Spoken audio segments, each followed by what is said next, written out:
A missing piece of the puzzle. When observing the old world structures today, there is a great sense of absence and alteration. Structures have evidently been altered and changed drastically over the last 200 or so years. And when journeying across our realm and studying these structures, a tremendous sense of absence persists. Something is missing. The concept of ethereal harvesting through these wondrous antennas is not enough. It is not concrete enough to complete the picture. Something else was once present that made the entire technological grid possible.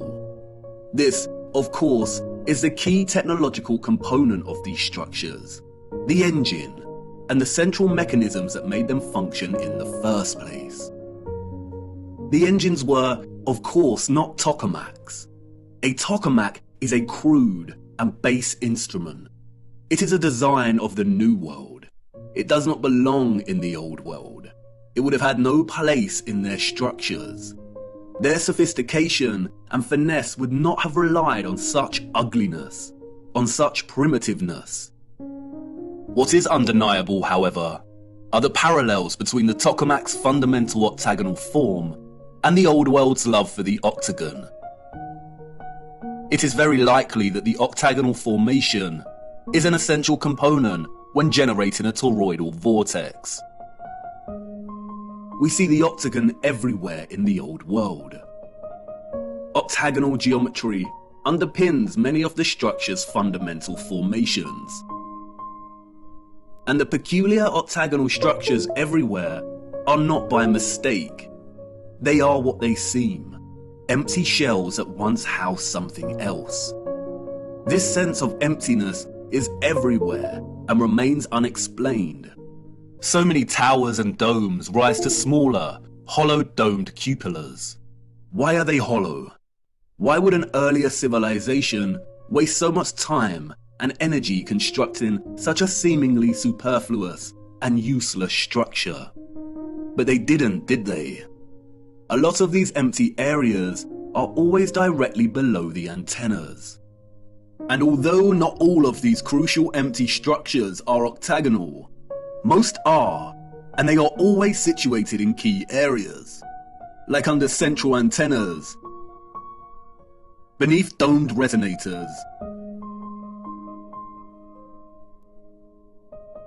in the center of closed, symmetrical courtyards, or detached and just outside the bigger generators.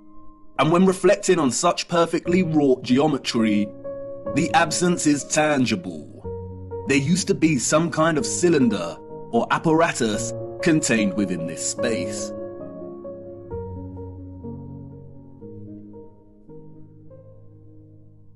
Furthermore, we also find various historical relics that closely resemble the Old World structural style.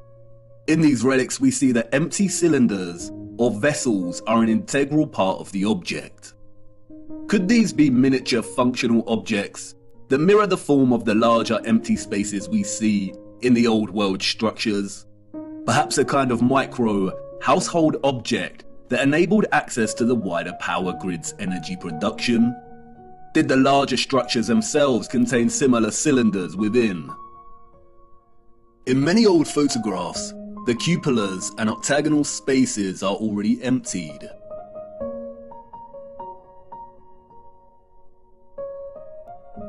But there do remain a few images and illustrations that can offer a little insight as to what was present before. In some we see a type of cylinder, and in others we see some kind of orb or container.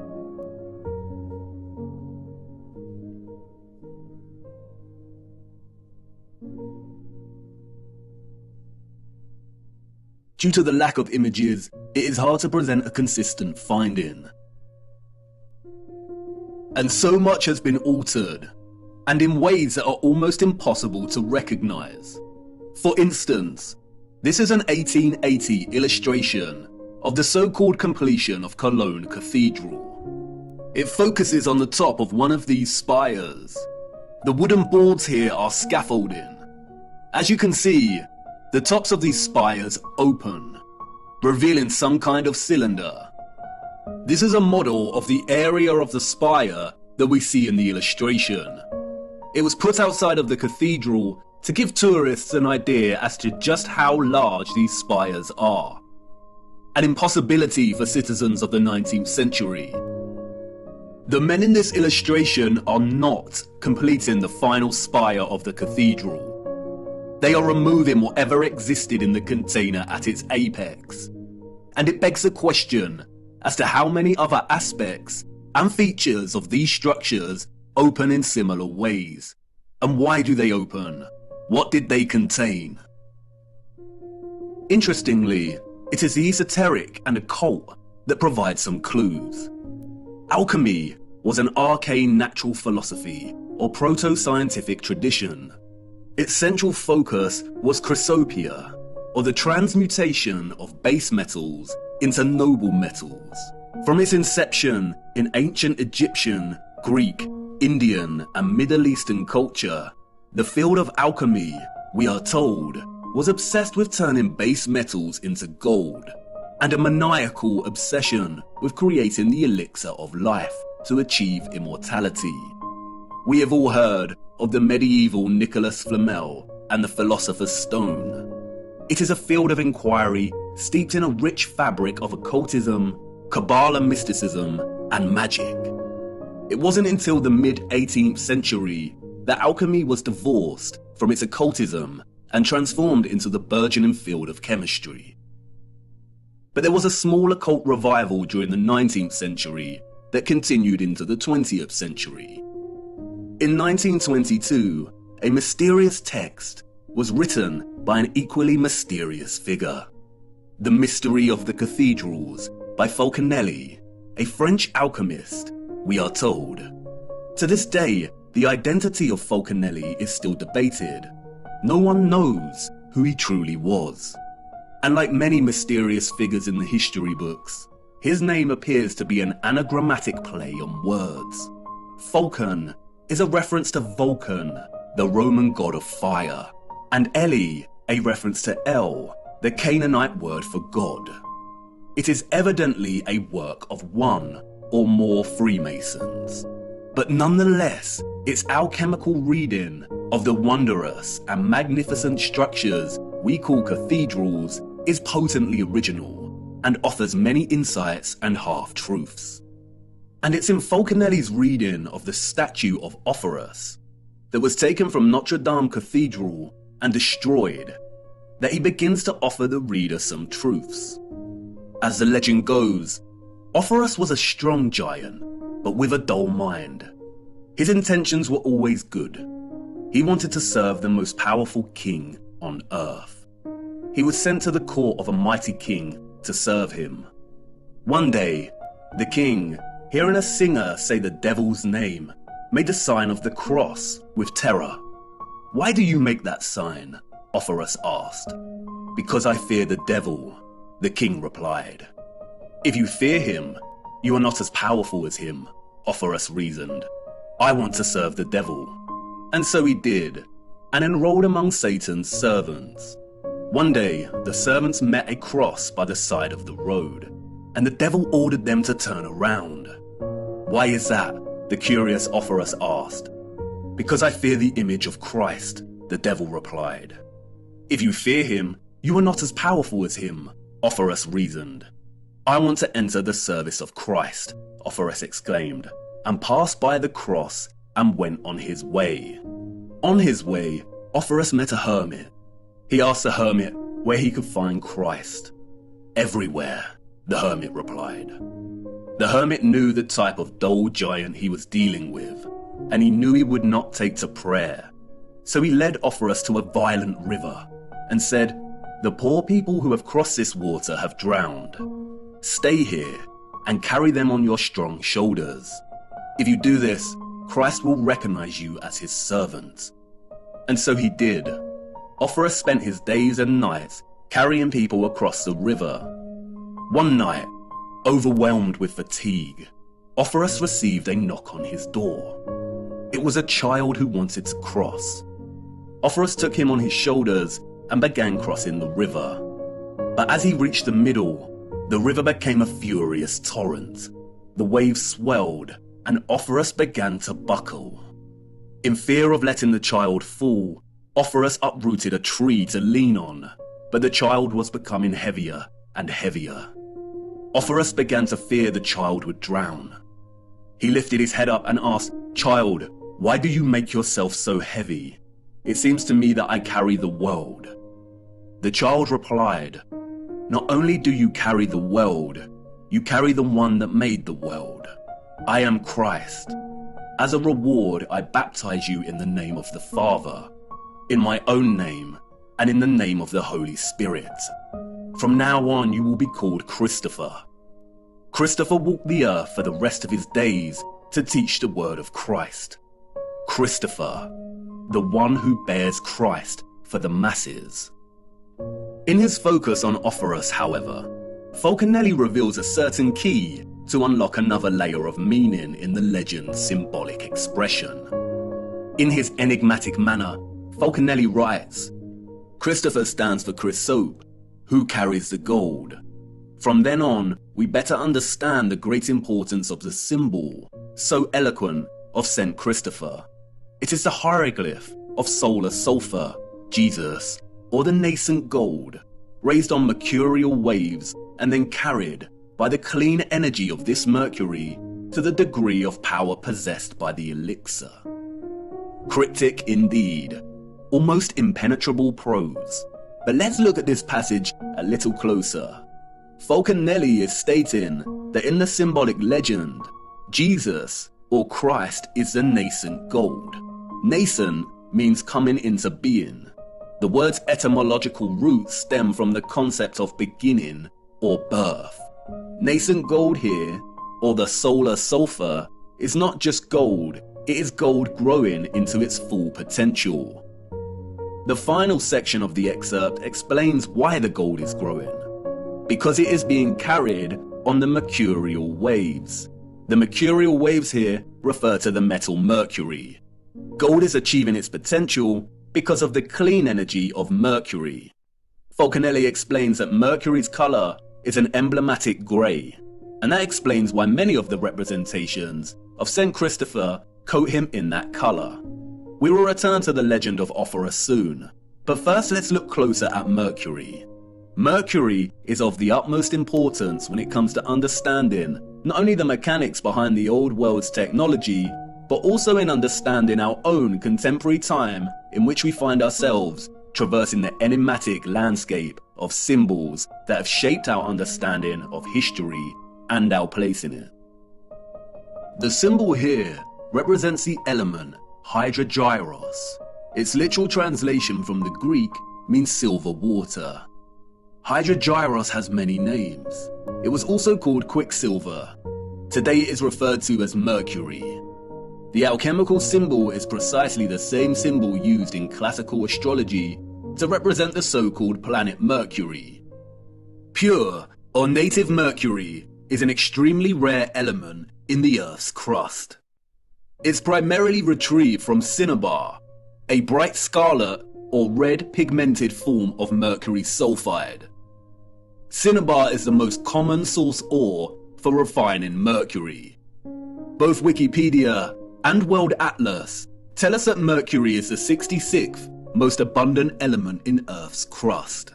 In its pure state, mercury is a silver-like liquid. It is the only metal that is liquid at standard temperature and pressure. It has a freezing point of -38.83 degrees and a boiling point of 356.73 degrees. It is an excellent conductor of electricity. Its uses are primarily electrical based. It has a primary role in fluorescent lighting. Its other uses include thermometers and dental amalgams. Mercury dissolves all metals, including gold and silver, to form amalgams. The only exception is iron. It is also used in vaccines. Governmental, medical, and pharmaceutical industries declared mercury toxic in the early 21st century, gradually phasing out its use in medicine and leading some countries to completely ban the element. In some countries, it is illegal to trade mercury. Before this, mercury was a staple in certain traditional medical treatments, such as a traditional Chinese medicine. And while I do not dispute mercury's potential toxicity when injected into the body, the concerns surrounding its hazardous potential are largely overblown. All metals, especially when injected and taken in excess, are toxic. High iron, copper, zinc, and aluminium levels in the body contribute towards a whole host of disease, arguably more so than mercury. And yet the governments of our world have not banned aluminium foil. They have not stopped fortifying grains with iron oxide, and zinc and copper supplements are available to purchase with ease and without constraint on the value of dosage a person can expose themselves to with such supplements. Could there be other undisclosed reasons for demonizing and restricting mercury? Let's look a little closer at this extraordinary element's electromagnetic potential. Mercury is an electrically conductive liquid, and because of this, it has historically been applied to create light switches, electrodes in some batteries, as a gas to create fluorescent lighting, and, most interestingly, it was used, we are told, in lighthouses. According to the mainstream historical narrative, lighthouse keepers were responsible for keeping the massive lens at the top of the lighthouse spinning all day, every day. A spinning lens turning at a set speed made the light flash. They usually achieve this by setting the lens on wheels or bearings attached to clockworks that the keeper would periodically wind. In the late 19th century, some keepers, sick to death with having to keep winding the clockwork, began floating their lenses in liquid mercury. The lens's metal base spun more easily in the mercury, which helped the light rotate faster with less frequent winding. It is a practice still in use in some lighthouses today. It is evident from its structure that the lighthouse's sole function was not just to light the way for ships. It was either one of its functions among many others, or just an inherited act of repurposement. Many lighthouses are constructed in the familiar octagonal structure. Many have the red and white stripes, indicative of power stations. Many still have their antennas, and they were situated right next to the water. It is obvious that they had a similar role as many of the old world's power stations we find repurposed and rebranded all across our realm. Lindau Lighthouse in Germany is a fascinating example. We see all the familiar dentils and holes, suggestive of vibration and frequency manipulation. We see the octagonal cupola. They have replaced the original antenna with New World junk, and oddly the structure has a clock. And although those of the old world made the most advanced clocks ever seen, the presence of a clock face here appears superfluous. Perhaps the abundance of clock faces we see on so many of the old world structures and towers are actually repurposed steam gauges that used to be present to measure the pressure of the energetic water. The intricate and complex design of these lighthouses would have been a feat of engineering for those of the 19th century and their predecessors, unless those that came before the 19th century were technologically advanced, which of course they were. Mercury's role in lens rotation is a subtle example of repurposement. It is very likely that the complex apparatus at the top of these lighthouses were modified as illuminated lenses during the Great Reset, and what existed before operated to extract ethereal energy. For most of the 19th century, gas and oil burners were used as sources of light in these structures. And yet look at the size of some of these lenses. Look at the complexity of the designs. All to house light running on gas and oil? I don't think so. The history of the lighthouse is of utmost importance because it, 1, provides evidence of mercury being present in some kind of apparatus directly located in a cupola, the very spot we see emptied on so many structures today. And 2, because Mercury's presence here was to enable the lenses to spin and rotate more easily. And that's very interesting, because look what happens when you apply magnetism and electricity to Mercury.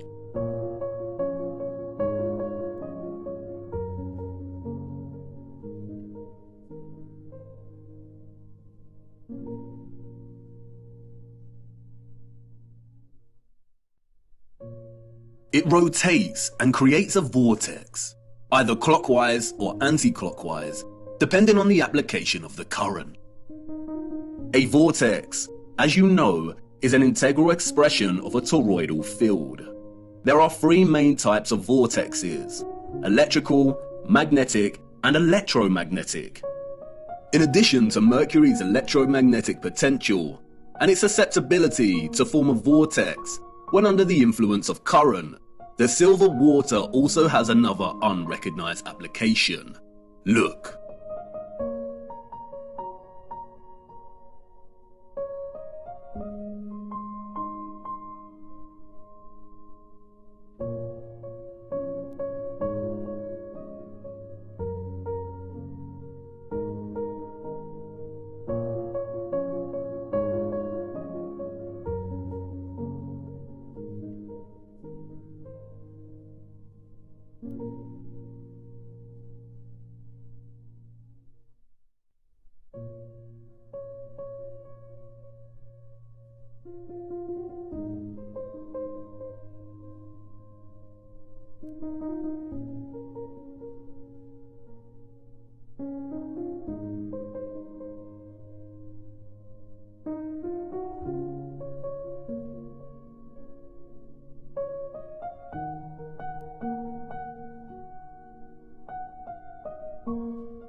No wonder Mercury is demonized and illegal.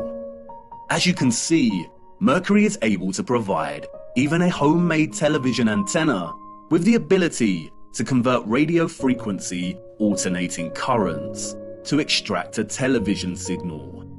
Antennas can be designed to transmit and receive electromagnetic waves in all directions equally. And you could hypothesize that the orbs on the old world's antennas contained mercury. But again, it is no secret that mercury amalgamates with gold and other metals. An amalgam is an alloy of mercury and another metal. Mercury strongly amalgamates with gold, copper, silver, and many other metals. The only common exception is iron. The orbs could not have contained mercury because, as you saw, mercury would have scavenged the gold, silver, and copper and amalgamated with the metals. We do not see any evidence of that here. They function strictly as aerial antennas. But if all of these structures contain some type of engine or apparatus, similar to the Fresnel lenses we see in lighthouses, with mercury continually forming a vortex, then we would have a setup that enabled the antennas to extract ethereal energy and transmit strong electromagnetic signals. Just as Falconelli reveals in his reading of St. Christopher, it was the mercury that enabled the gold to achieve its potential. It is highly likely that the absent cylinders, vessels, and containers that were removed from these structures, and which were usually present within the octagonal geometric structures, contained mercury. And it raises the question, if some lighthouses are still running their lenses off of mercury today, wouldn't they still extract ethereal energy? No, they would not. And once again, Falconelli tells us why. As Falconelli states elsewhere in The Mystery of the Cathedrals, the dissolution of sulfur, or in other words, its absorption by mercury, provided the pretext for very different emblems. But the resulting body, homogeneous and perfectly prepared, retains the name philosophical mercury. It is the first-class matter, or compound, which requires only a gradual cooking process to transform itself, first into red sulfur, then into elixir, and then, in the third time, into the universal medicine.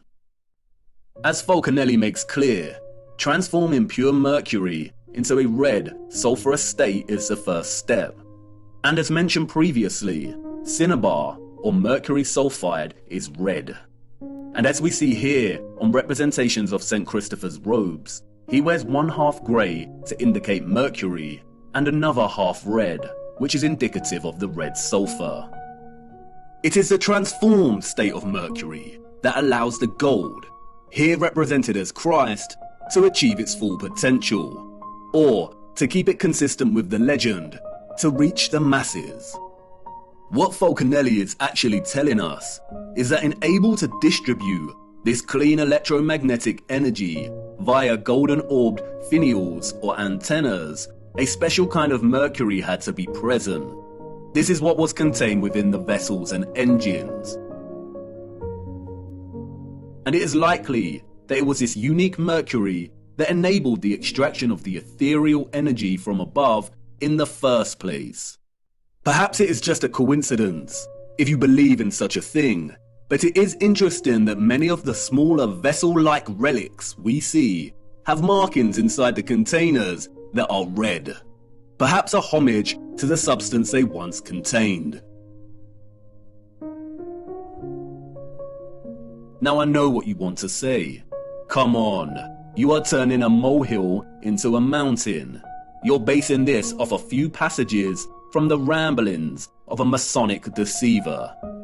How do we really know that those of the old world were the alchemists of old, and that mercury was central to their advanced technology? Bear with me, I will expose this so-called Falconelli for the Masonic deceiver he is further down the line. But, like I said before, there are many half-truths here that we can extract, and you must ask, why this cryptic text about the mystery of the cathedrals focuses primarily on explaining the structures and their symbolism in alchemical terms. For you see, St. Christopher is not the only symbolic expression of Mercury and gold's relationship. Like with their adoration of sound and water, the old world expressed this alchemical relationship in many symbols.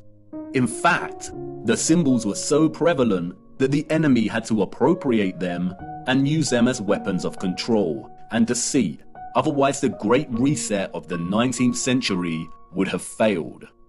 The enemy's genius stems from its appropriation, redesignation, and deliberate obscuring of symbols, to the point where tracing the history and true meaning of one symbol in particular becomes a monumental feat.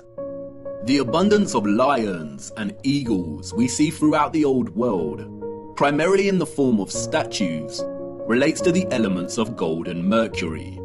As Falconelli states, the lion is the sign of gold. It represents a terrestrial and fixed force, while the eagle represents the airy and volatile force, or the mercury. When the two champions come together, they attack, repel, and tear each other apart with energy, until the antagonists become one body, the animated mercury. The fusion of the fixed gold and the volatile mercury create the griffin, in which the lion, or the gold, represented the fixed, basic part of the compound, which in contact with the adverse volatility loses the best part of itself, the part that has characterized its shape, that is, in hieroglyphic language, the head. And like the lion and eagle, we see the griffin everywhere in the old world. Like St. Christopher, the griffin is symbolic of the alchemical concoction and combination of mercury and gold that powered the old world's technology. The symbolic association of animals and beasts with alchemy has been eradicated from history, primarily due to the appropriation of these animals as heraldic symbols of royalty and nobility. These are the animals that adorn national imperial seals, as we see attributed to the Roman Empire, the British Imperial Empire, the United States, and so on.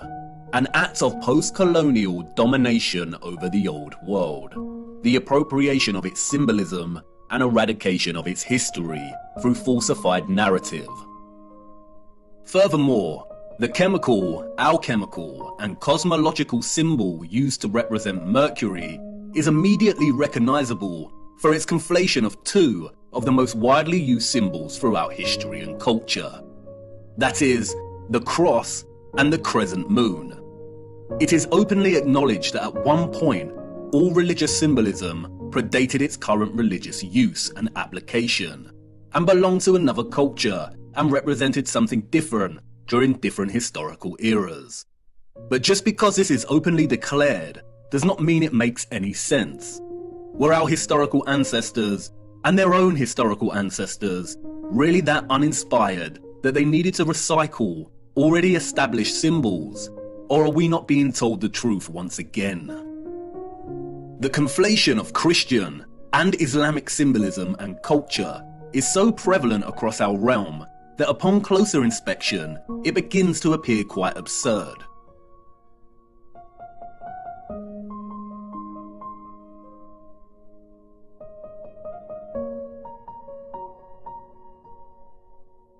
If we are to believe the official historical narrative, that is. If we believe the narrative of the Crusades and Ottoman Habsburg Wars, of the continual warring between West and East, then the presence of the crescent symbolism displayed on many so-called medieval European coat of arms and crests indeed makes no sense. Perhaps this is just more cultural appropriation, but the narrative becomes very unconvincing when we turn our attention to the structures themselves. Why was the Hagia Sophia Holy Grand Mosque originally constructed as the Church of Hagia Sophia by the so-called Roman Empire? It remained a church, we are told, for almost 1,000 years. Its 4 minarets were constructed after the Ottoman Empire took the region. But look at its original design. It does not resemble a traditional cathedral whatsoever. And we see this over and over again. The Cathedral of Cordoba in Spain, originally erected as a mosque in the 8th century, and then converted to a cathedral in the 13th century.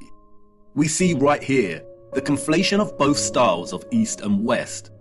Interestingly, the structure also features the red and white striped arches, indicative of power stations that we find throughout so many impossible structures.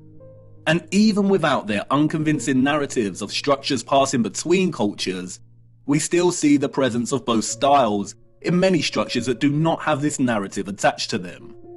St. Mark's Basilica and the Doge's Palace in Venice look extremely Eastern, as does the Brighton Pavilion in England. These structures were impossible for all of those, East and West, in the official narrative, unless they had advanced technology, which the narrative tells us they did not. The official narrative tells us tales of architects being inspired and influenced by the structures of East and West alike. But remember, at the time these structures were built, the people didn't have accessible transportation. Journeying between continents and countries took weeks, and they had no cameras to document the structures in order to be able to replicate them with such accuracy in the first place. Why don't synagogues have their own unique particular style, like mosques and cathedrals? We see this fusion of architectural style everywhere. We see water pumping stations that resemble cathedrals. We see water towers that resemble castle turrets. We see cathedrals that also resemble official government buildings. All these structures belong to one whole, unified civilization. That's why we find so many ruined cathedrals in the Middle East. They were destroyed and ruined during the Great Reset and after to solidify the falsified narrative. That's why we see the crescent moon in old 19th century photographs in areas it should not be. This is Brazil. Look closer. Even today, Brazil's Muslim population comprises a total of 1% of the country. So why is this crescent present at the top of one of these antennas in the 19th century? Why is it present in San Francisco in 1905? Why do we see many structural antennas composed of both the cross and crescent moon? In many of the old photographs, we see many structures without any religious symbolism, but just standard antennas. And what about all the unusual antennas we see? Many of the antennas functioned as symmetrical instruments to enhance ether extraction and to transmit energy to other antennas. They were never signs of different religious factions in the old world. They were most likely later designated these meanings to fracture the unification of the old world and its understanding of God. Even the mainstream narrative admits that it was not until the 19th century that the crescent moon even became associated with the Ottoman Empire, and it wasn't until 1950 that the symbol became the emblem of Islam. The symbols of the crescent and cross are much more complex than most realize. In the context of the antennas, they are likely a symbolic homage to the alchemical mercury that made them function in the first place. But the crescent and cross also have broader implications that are related to the holy, energetic and ethereal workings of our realm. We will be returning to these symbols later. This is not meant to discredit the meaning of these symbols today. Symbols evolve over time, but this evolution was carefully orchestrated by our controllers. It is also not to discredit God, and this point is crucial. I understand that much of this may trigger some people, but it is imperative to understand that religion, in an institutional sense, was created by our controllers as a means of control. Many religious organizations today are corrupt and use religion as a front when their true allegiance lies with the psychopathic controllers of our realm. Religion was an essential tool of deception to justify the old world's infrastructure.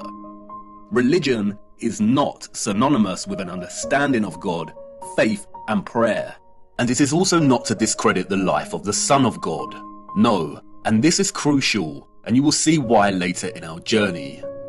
And in many a sense, this is what Christ tried to teach people, to see through the deception and manipulation. And when thou prayest, thou shalt not be as the hypocrites are, for they love to pray standing in the synagogues and in the corners of the streets, that they may be seen of men. But thou, when thou prayest, enter into thy closet, and when thou hast shut thy door, pray to thy Father which is in secret. You see, the scriptures are more accurate than most understand. They are at once historical accounts, instruction manuals for living, and sacred texts of prophecy. There are a handful of texts that are so important that the enemy has been desperately trying to steer people away from them in recent times. And you will see why this is of utmost importance later in our journey. Stay with me, the best is yet to come. And it doesn't end there. The basis for the alchemical symbol of Mercury, we are told, was a caduceus. And we see the caduceus throughout the remains of the old world. Another symbol appropriated by the enemy, adorning many coat of arms and adopted by centralized, corrupted medical industries that have been responsible for mass crimes against humanity that continues today. It is not a coincidence that the same mercury that the symbol represented is injected into humans via vaccines to disrupt their entire methylation cycle, resulting in widespread autism and a whole host of neurological and metabolic disorders. The caduceus illustrates clearly how both Roman and ancient Greek mythology serve the enemy as a tool of deception. In Roman mythology, the caduceus staff was carried in the left hand of the god Mercury. The Roman Mercury was the god of financial gain, commerce, communication and messages. In Greek mythology, the staff is carried by Hermes. Hermes was the god of travelers, merchants and commerce. The fabricated mythologies allowed the enemy to obscure the caduceus's true association with the elemental Mercury, while also permitting them the usual sick, hiding in plain sight mocking ritual by linking their medical industries with the god of financial gain and commerce. As Falconelli writes, the snake indicates the incisive and dissolving nature of Mercury. This reptile is the aspect of Mercury in its first state, and the golden wand is a corporeal sulfur added to it. It is the philosophical Mercury and the caduceus as its symbol. Not only does the caduceus represent the Mercury elixir essential for the transmission of electromagnetic energy, but the dueling snakes form a spiral coil, representative of the energy pathway and the vortex. The rod represents the gold and sulfur, but it is also reminiscent of the antennas themselves. And just as the mythologies hide in plain sight, the wings here represent the connection, the communication, the messages, the signals between antennas in the electromagnetic grid, and also the connection between the antennas and the ether itself. After all, the Roman god Mercury was known as the messenger of the gods. And it's hiding in plain sight throughout alchemical art and illustration. We see the eagle and the lion, we see the caduceus, and we see similar geometries and objects that adorn the top of the old world structures. And yet it is still difficult to imagine the energy grid. And even more difficult to imagine is the level of labour required to remove all the engines and vessels, to destroy and hide enough of the old world, and to begin rewriting history in order for the Great Reset to have been a success. What we are seeing in the 19th and early 20th century is the final stages of the reset. There was a transitory period, and like any transition phase, the period still utilised some of the old world's technology that it was trying to phase out. And like I said, the enemy is lazy. They really should have done away with these photographs and footage. Look.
Whoa, Most of these images were taken during the world's fairs of the 19th century and at the turn of the 20th century. Any electrician will testify to just how impossible illumination in this time period and on this scale would be. What an absolute nightmare to wire. But they didn't need complex wiring, did they? How did they have moving sidewalks during this period? We also see this technology on display in the burgeoning American amusement parks of the early 20th century. There is a reason they called them electric parks. In fact, the reference to electricity can be found everywhere amongst repurposed old world sites, even in the unlikeliest of places. Even in this transition phase of the reset, these environments look glorious. This is with most of the water grid already destroyed. Just imagine what they were able to achieve. So many of the major symbolic icons of our time can be traced back to the Mercury that made this electromagnetic, technological old world possible in the first place. Interestingly, in his reading of Offerus, or St. Christopher, as a mercurial carrier, Falconelli takes his Masonic trickery of half-truths and deceptions to the limit. He begins discussing Offerus's belt as depicted by Julian Champagne, whose painting of Offerus hangs in Jean Lamant's mansion, what Falconelli calls one of the most attractive and rare philosophical residences. The painting depicts Offerus wearing a belt stitched with crisscross lines. It is important to note that none of the other famous artistic renditions of Offerus depict him wearing this belt. Falconelli exclaims that the artist did even better than the rest. Under the inspiration of the Hermetic scientist who has commissioned the painting, the artist depicted Offerus tightened by a wide belt at the level of his abdomen. It is this belt, Falconelli writes, that gives St. Christopher his true esoteric character. Listen very carefully to what he states next. According to some documents kept in the archives of the Lallement mansion, we know that Jean Lallement belonged to the alchemical brotherhood of the Knights of the Round Table. What we are going to say here cannot be taught. Offerus's belt is the sign that all philosophers recognize as the external mark that indicates the extreme, intrinsic purity of their mercurial substance. It is a sign that the old authors called the Seal of Hermes, the Star of the Magi, the Bear Cub, the constellation in which the pole star is found. Comparing Offerus's belt and the Bear constellation by the pole star, or what is known as Ursa Major, or the Big Dipper, at first provides no insight as to what Falconelli is referring to. Is this just a rambling of an insane cryptic mason, or are we missing something? But if you begin to trace the pattern on the belt, then another hidden and familiar pattern begins to emerge within the pattern itself. When documented throughout the year, at each season, the Big Dipper constellation also forms this pattern, the symbol of the swastika. A now infamous symbol of evil. What many do not know is that according to the official narrative, the swastika was one of the most widely used symbols throughout history and different cultures. It is an important symbol in Asian countries, representing Hinduism, Jainism, and Buddhism. It was used by the so-called ancient Greeks and Romans, the Druids, the Celts, Native Americans, early Christians, and so on. We see it in mosaics, rock churches, bracelets, rose windows, crosses, pottery, clothing, and flags. We see it everywhere throughout time and culture. Interestingly, Swedish and Norwegian power companies used the symbol in the late 1800s and early 1900s to represent electric power stations and hydroelectric stations. This connection cannot be purely coincidental. The task of erasing memory and history is not an easy feat. It takes time. Out of all the symbols, this is the one that the enemy had to corrupt and dilute the most by appropriation. Not just because of its now lost association with electromagnetism, but because, as Falconelli let slip, its original association with Mercury's involvement in the old world's power grid. Like the Caduceus's spiraling snakes, it depicts the vortex that Mercury produces in the presence of electromagnetism. The swastika is the vortex. it also represents another vortex, the one below Polaris and the Big Dipper, at the center. The same vortex that NASA has teased hiding in plain sight here on Earth and in their representation of other planets' poles. It is the same vortex that Mercator and others documented in maps and writing, the whirlpool surrounding Rupes Nigra and located at the North Pole. Interestingly, scientists have recently discovered large natural stores of the so-called toxin, mercury, at the North Pole. They are worried about it melting and causing toxicity. Of course they are. As Kevin Schaefer writes in the National Geographic article, it turns out that not only is there mercury in permafrost, but the Arctic is also the biggest pool of mercury on the planet. Is this another mocking on their behalf, or is there actually a vast amount of mercury at the north? We will return to this much later in our journey. The noble metals and their original location on Earth are very important, and it is the scriptures that hold the answer. The old world knew. They knew the Earth they walked upon better than anyone else. They knew the alchemical metals, gold, iron, copper, mercury, and so on, could be fused in ways that allowed them to access the ethereal electromagnetic energy. They knew that Offerus, the alchemical mercury, could elevate the Christ, the alchemical gold, and carry him to the masses. It is not a coincidence that the path Offerus carried Christ was across the river, across water. The legend of Offerus is a symbolic and metaphoric totality of the old world's energy system. You have a question, and I have a feeling I know what you're going to say. You want to ask about the maps, Mercator and such.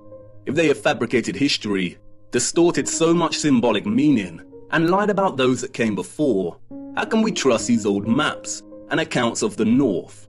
How do we know that Hyperborea is a real place and that there is a vortex in the center?